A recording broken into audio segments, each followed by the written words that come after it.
A barrage of Israeli airstrikes leveled apartment buildings in a refugee camp near Gaza City, and footage showed rescuers pulling men, women, and children out of the rubble.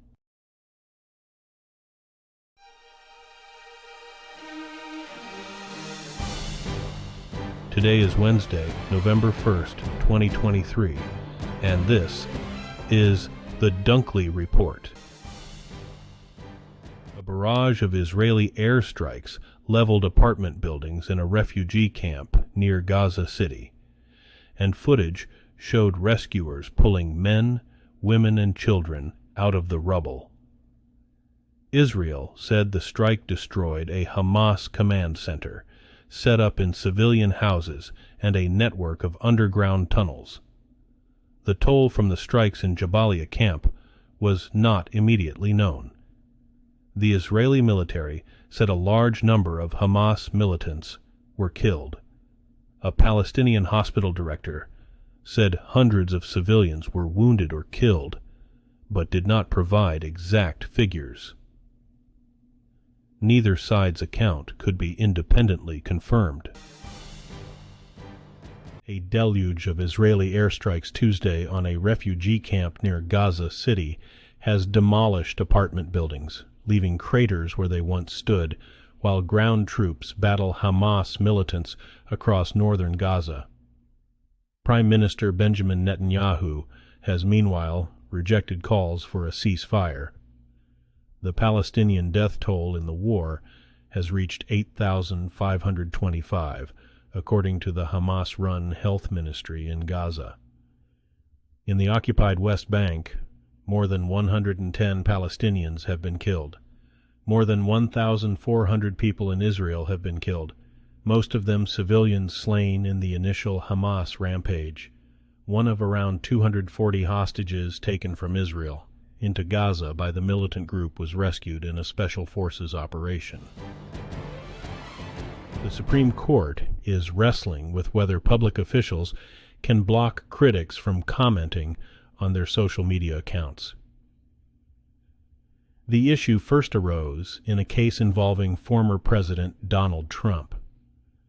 The justices heard arguments Tuesday in two cases involving lawsuits filed by people who were blocked after leaving critical comments on social media accounts belonging to school board members in Southern California and a city manager in Port Huron, Michigan, northeast of Detroit.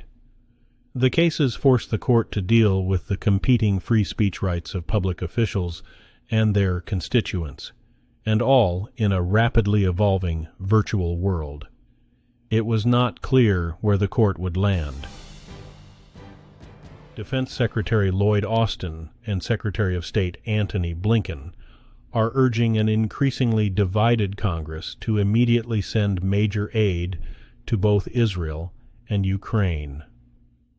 They said at a Senate hearing on Tuesday that in addition to helping the two countries in their fights against Hamas and Russia, broad support for the foreign aid would send a vital signal of strength to U.S. adversaries worldwide. The leader's testimony comes as the administration's massive $105 billion emergency aid request for conflicts in those countries and others has hit roadblocks. There is bipartisan support in the Democratic-led Senate for sending aid to both countries, but in the Republican-led House, new Speaker Mike Johnson has proposed focusing on Israel alone. Children have returned to school and are trick-or-treating in Lewiston, Maine, in the wake of the deadliest mass shooting in state history. Area residents spent days locked in their homes last week while police searched for the man who fatally shot 18 people at a bowling alley and a bar. He was found dead on Friday. On Tuesday, hundreds of students returned to a high school that had recently been transformed into a law enforcement command post. Inside, students petted therapy dogs and were signing a large banner that read, "Lewiston Strong," the community's new motto. Massachusetts is working to fully atone for its witch trial legacy nearly 400 years after the first person was executed there for witchcraft. The latest push comes from a group dedicated to clearing the names of all those accused, arrested, or indicted for witchcraft in the state. This is whether or not the accusations ended in death.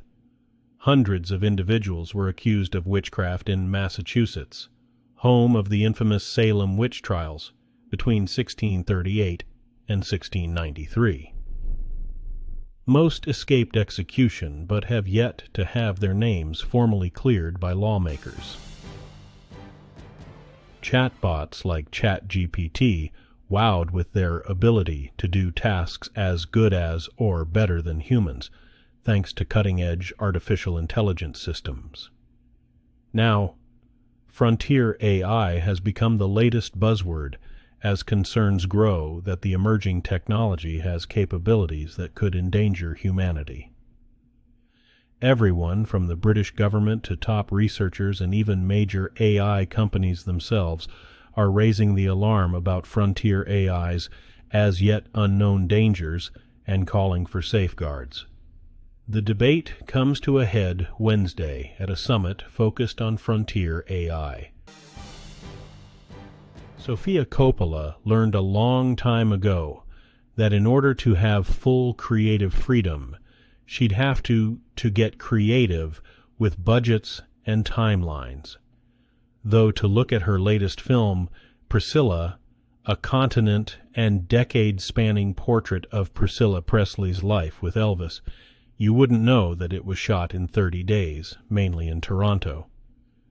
Coppola spoke to the Associated Press about her 8th film, which has gotten her some of her best reviews since Lost in Translation, and the wave of support she's been able to witness firsthand with the release of her first book.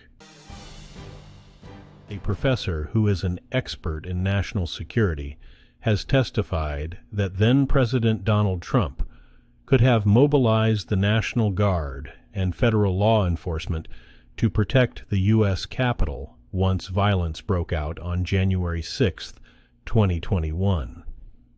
The testimony came Tuesday as a Colorado case to bar the former president from the 2024 ballot moved into a new phase.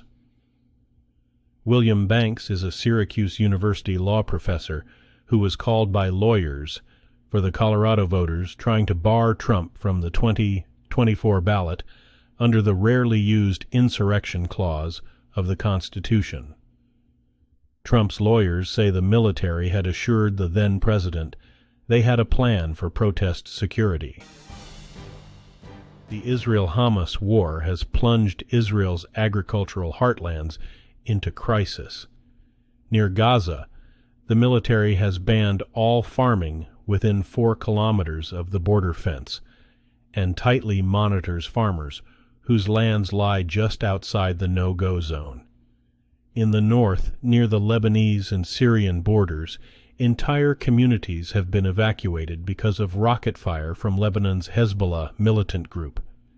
Before the war, most of the produce consumed by Israelis was grown in Israel, but as foreign laborers flee and farming towns have emptied out, the country has begun importing more vegetables. The few remaining farmers fret for the future of Israeli agriculture. Today's news was reported by the Associated Press. This has been the World News for Wednesday, November 1st, 2023. Thanks again for joining us at The Dunkley Report.